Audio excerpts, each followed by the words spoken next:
And folks, we got a 60% off promo going right now at Horns 24/7 Sports. Become an annual member. And you want to be an annual member at Horns 24/7. You get all the scoop from Hank, myself, Eric Henry, Jordan Scruggs, Will Turboff, and you get VIP access to all the team sites on the preeminent 24/7 Sports network. Hank, how you doing? I'm good. I'm going to warn you, it's summer break now, so there's no telling. There could be a kid that comes across the screen. That was fine. Noise. Just listen, half of our guests are doing other things while they're talking to us. We call it carpool, communication. I've also got a serious shower sweat going, so it might be towel yourself off. You're getting some exercise. You got that runner's high going. It's beautiful. Yeah. Hank, we were just talking about Texas softball. What is your level of interest and excitement for Texas Tech for a national championship? I'm pumped. I mean, that game versus Oklahoma on Saturday, like that was like an all-time Texas athletics moment. I feel like, you look at OU, 4-time defending national champion. Texas can't get over the hump of OU, pitching against the All-American Sam Landry, Tegan Kavan coming off, very emotional day for her. I mean, that was awesome to watch that game. And then, you can't really ask for a better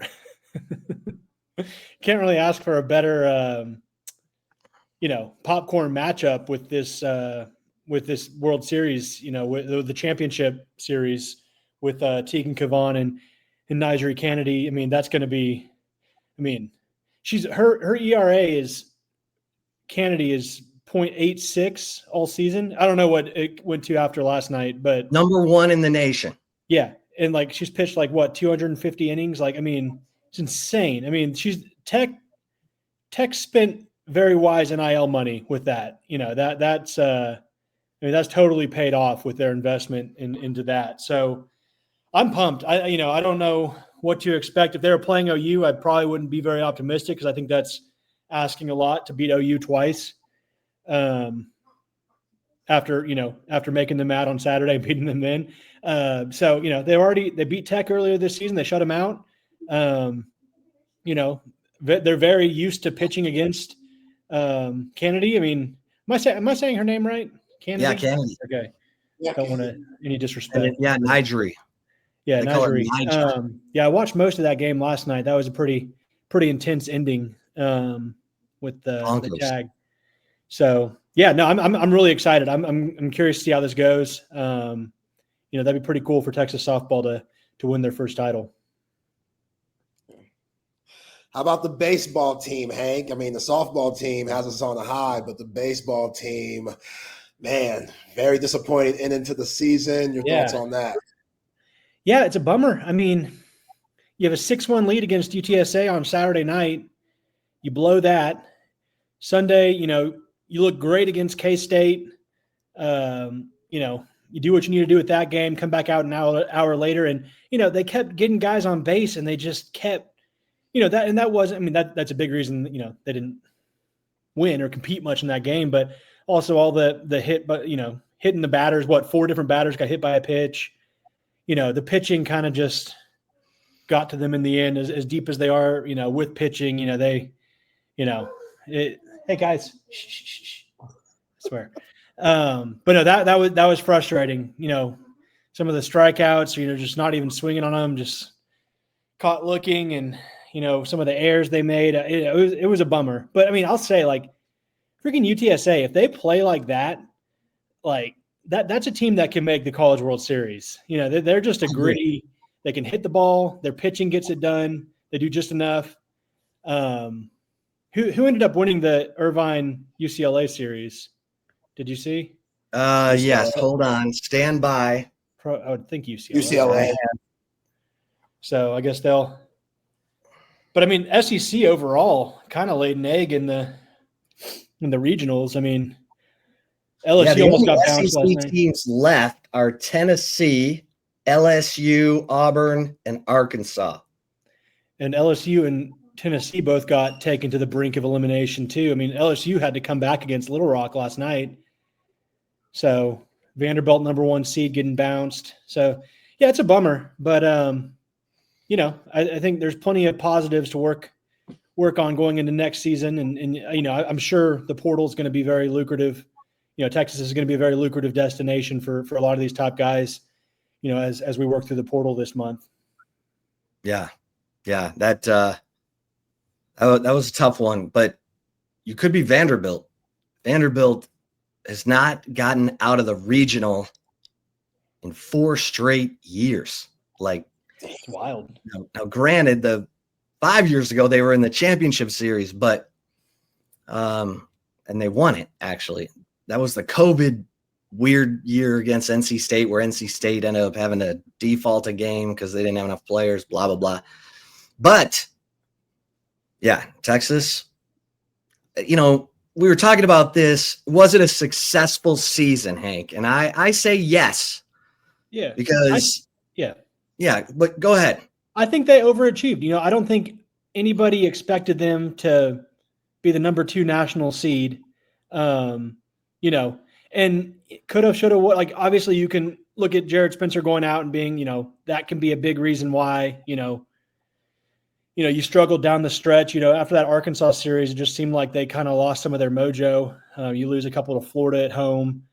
You don't get out of the, you have a really good game against Tennessee in the SEC tournament, but, I think it's a success. Oh, I think you can say it's, successful moments. I don't know. If you don't get past the regional, as the season as a whole, but still SEC champions, I don't know. I'm torn. It's kind of like, when Texas won the Big 12 championship, then loses to Abilene Christian in the first round of the basketball tournament. It's like, you're not going to remember that season now.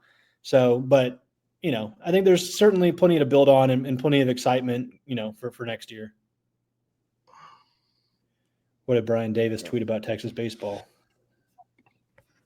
I don't know. Let me see what Brian Davis is tweeting about Texas baseball. Let's see. I don't see anything. Yeah, I said yesterday, Hank. For me, it wasn't a successful season. I think when you're at Texas, there's a certain standard, and we saw them at their best. And yes, the Jared Spencer thing happened. That was brutal. Max Ballou missing all those games, brutal. I thought he started to get hot a little bit too late, which was unfortunate. But, man, this team, they just had so much promise. It seemed like they started beating themselves. That's when it got, when Jalen Flores was making errors, and you got Rylan Galvan just bad tag ups, and that gave that viral crowd shot of that kid going, use your head. And like every time, like, I don't even know how healthy they got Max over here. a little south. Galvan, every time he was swinging the bat, like he was like wincing and just like very sharp pain. And then, Adrian Rodriguez seemed like he wasn't feeling great. It was good to see Max Ballou kind of find his swing back, in the last couple games. But yeah, it was a bummer. But we'll see. Hank, we are in the heart of recruiting season for Texas football. Big weekend last weekend, camp. Tell us about that before we get into this official visitor weekend this weekend. Yeah, so they had their kind of invite-only elite camp on Sunday. So, this camp every year you usually see, I think we saw like a dozen kids get offered. Hey, I need to be over there, okay? Do that for me. We talked about it. So, Sunday they brought kids out. And it's interesting this year because the whole month of July is dead. And that's different than the last few years because you had a week at the end of July that I know just like college staffers hated because like that's your really only chance to take some sense of a vacation prior to the season. But they had that open week in the end of July where Texas would do their pool party and bring in more kids, have a big recruiting event. That's not happening this year. So they had their elite camp and kind of parlayed that into a to a pool party elite camp situation.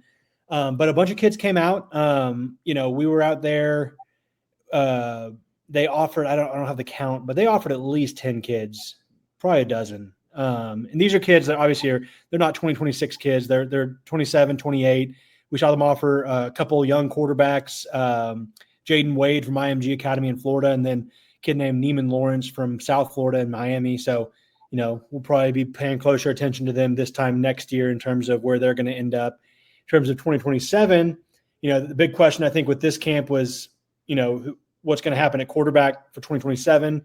We've seen this camp produce the Texas quarterback commit the last 2 years, whether it's KJ Lacey 2 years ago or Diabell last year.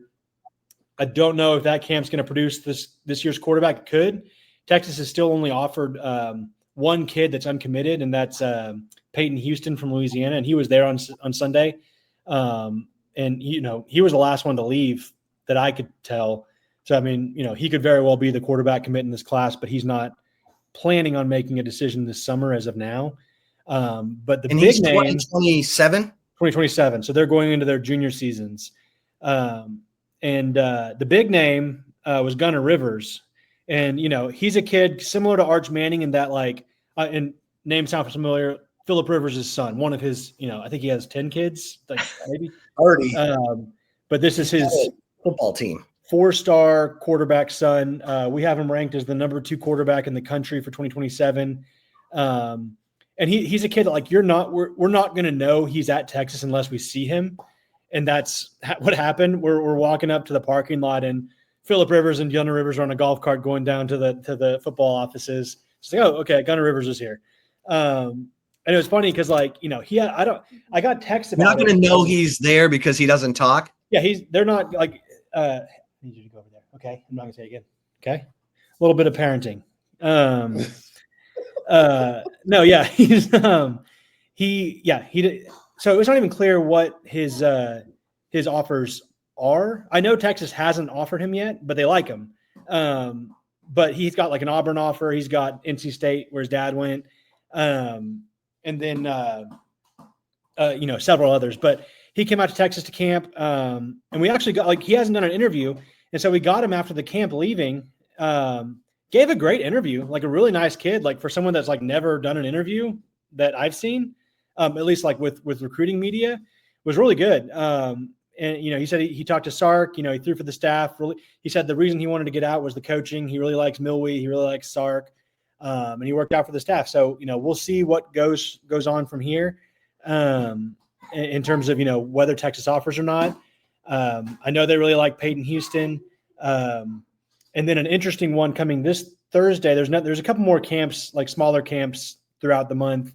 Kavian Bryant, who's the number 4 quarterback in our rankings on 24/7, he's going to throw for the staff on Thursday. And he's a stud. He's from Palestine High School in Texas. So that could be a kid they offer as well. So those are kind of the big storylines. There are some other big name kids. John Meredith III, he's the number 1 cornerback in the country. He's at Euless Trinity.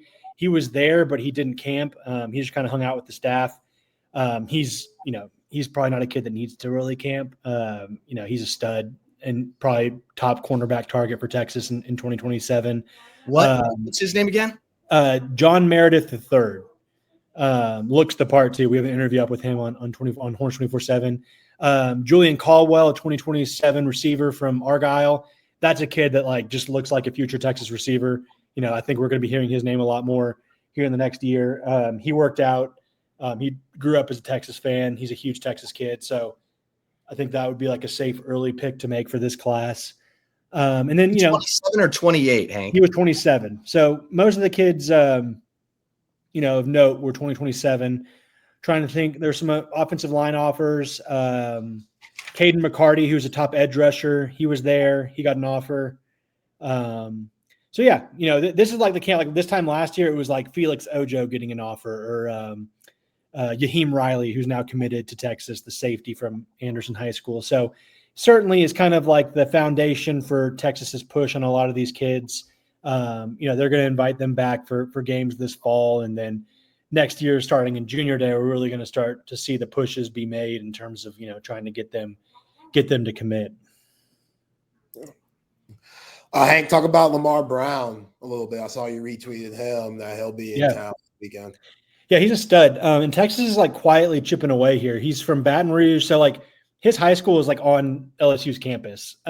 So you would think LSU has probably a pretty good grip on that recruitment, which I'd probably say.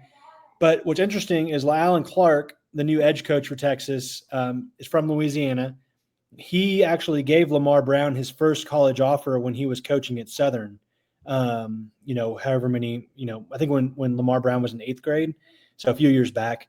So they have a really tight connection. And we saw Clark go out and see him, I think 3 or 4 weeks ago. And that day, I think Brown was like, I got to get out to Austin. And then he canceled his Florida State visit and put Texas on the calendar for this weekend instead. So he's kind of like a two-way guy that can play offensive and defensive line. I think he's a true defensive lineman, and that's where Texas likes him. He's a 5-star defensive lineman. So like he's a massive target. And this is one that like Texas, it just seems like one Texas could get done. It just seems like they're just kind of quietly hanging around. Everyone's kind of assumed LSU for him. But I'll be interested to see how things go this weekend. See how he connects with the staff. Obviously, he's going to need to get to know Kenny Baker. He knows Clark, but just be around the staff and kind of see how things are. So I think that's one of the more intriguing visits this upcoming weekend. And he's a 2026 guy. Yeah, so he's an official visitor. So he's one of, I think they have 12 kids coming in this weekend. So this is like the smallest weekend, and it's like 12 kids. There's probably going to be more. Let me see if I got them all listed. 13 kids. Well, who are you most excited about of those 13?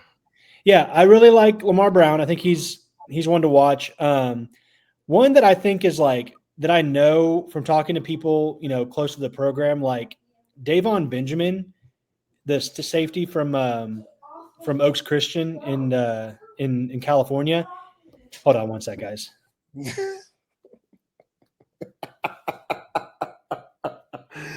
Hey, there's nothing like summer.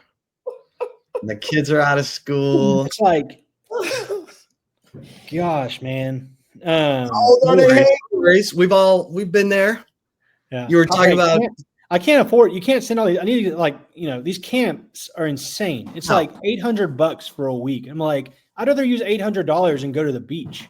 I don't even have $800 to like go to the beach. So it's like, I was the same way. Working at home, I was in charge. The kids. Yeah. So yeah. Anyway, so Davon Benjamin, he's a stud, and I know he visited Texas in April, and he's a kid that's like kind of a I know, right? It's every day, man. He's a kid that is like a Jahdae Barron. Like he can play any position in the secondary, and that's what Texas loves about him. I was told, and we talked to him about this on his visit, like Texas watched film with him on his visit, and like people were like blown away with his IQ, his football IQ. So like this is a kid that like gets it. And so I think Texas, like he might very well be the top target. And not to say anybody, he's a top target, but like I think he's like a priority guy for Texas. And so he's expected in this week, and I'm curious to see how that goes. One interesting one, Matt. Uncommitted. Yeah. What's that? He's uncommitted. Is that right? He's uncommitted. Yeah. Another one, Malachi Lee. He's coming in from Hawaii. Believe he's coming in from Hawaii. Tough one to get. Obviously time change is a little tough to, you're reaching out to these kids and it's, 3 a.m. for them. But he was at Alabama this past weekend with his whole family. He's visited Michigan and Georgia as well. I know his family was helping recruit him to Alabama, so that could be an X factor in his recruitment. But he's a guy Texas loves. Hawaiian offensive tackle. Johnny Nansen, the Poly Whisperer. Yeah. I think you're going to see the entire specialist class come together this weekend. We already have Trot O'Neal committed in the class. Long snapper that they offered last month. He committed pretty quick, but they got a kicker they offered like 2 weeks ago. Jake Collette. I talked to him actually. He said Jeff Banks thinks he's a freak kicker, like a nice freak, not like you're a freak. He said the ball just like comes off his foot really well. So he's going to be on campus. I think he's going to commit personally. I already put in a crystal ball. And then Mikey Bukoskis from Prosper, long snapper. So, Texas, they need all these specialists. You're about to have all these guys run out of eligibility, whether it's Bo Meester at the punter, Lance St. Louis at long snapper, Mason Shipley has only got so much left. So they're going to need to get all these new guys. You got Michael Kern that just left the program in the portal. You got Bert Auburn that left. So it's time for this new wave of specialists. I think we're going to see that come together this weekend with those guys. And then, those are kind of the ones I'm watching closest. Dylan Berryman, the 4-star defensive lineman from Louisiana. That's of all like recruiting battles, that's Texas Purdue. You don't see that a lot unless it's like transfer portal recruiting. So he's going to be in town as well. So who's the kid who flipped to Texas? That's already committed or just now? Who is the kid who flipped to Texas? Zay, you got one more? Yeah, Hank, Julian Caldwell, talk about him. Say he's from Argyle, Texas. You said that he looks the part of what Steve Sarkisian wide receiver normally looks. Talk about him a little bit. Real quick on CB, that was his name is Gehrig Hale. He's a preferred walk-on punter kicker from Arizona. So he was committed to Louisiana Tech as a preferred walk-on, and Texas called him and asked if he wanted to walk on to Texas. So he applied to get accepted and all that, and got accepted yesterday and decided to come to Texas. So he's 2025, so he'll be here this year. That was a nice depth get there for him. But yeah, Julian Caldwell, 6 foot, 170 pounds, really smooth, runs routes really well, has really good hands, ball skills. He just kind of, to be a successful wide receiver, you kind of have to have like a little bit of swagger to you, like kind of, everyone says wide receivers are divas, and you kind of have to be a little bit to be a wide receiver. I feel like, just ball can only go to one of them. So, so I like about him. He reminds me of Jamie French a lot. He's just a really personable kid, gives great interviews, and kind of looks like him as well in terms of, on the field play. So he was wearing he got this like really nice Texas, like embroidered polo. So I don't think you go and buy, $80 polos unless you really like the school. So Julian Caldwell, I think he's one to watch for Texas the next year. I like that. I like see Hank's paying attention to that little detail. Little details, yeah. Is he wearing the gear or not? He's wearing the gear. Yeah. If you zoom in that shirt, it's all those little tiny Longhorns. Ah, yes. Oh, yes. Yeah. See? Now I got a dog barking. Like, there's just chaos over here. Like, hey, how old are the kids, by the way? The house is gonna be on fire in a second. Max just goes, our house. Max is 5 and my daughter is 8. Ooh. Like they're old enough to like, hey, no, like Dad's gonna be on YouTube for a few minutes. Like, could you guys be quiet? And no. What's your daughter's name? Caroline. Sweet Caroline. She's chilling. That's what I'm talking about. Well, Hank, we appreciate it, man. And anything else you think is important? Anyone on commitment? I would just say official visits this weekend. It's going to be a crazy weekend in Austin. The 13th through 15th weekend is 25 kids. So it's going to be like double this weekend. And, it's crazy because like a lot of these kids, like it's a lot of out-of-state kids. Like if you go down the list on Horns 24/7, it's like Georgia, Oklahoma, New Jersey, Alabama, Louisiana, California. Yeah, Hawaii. There's another Hawaiian coming out next year as well, or next week as well. So like they're really, and they have their top guys in Texas too that they really like, but they're really, scouring the country. So you'll find me and Will at ABIA getting interviews. It's what, airport season. So we won't be the only ones.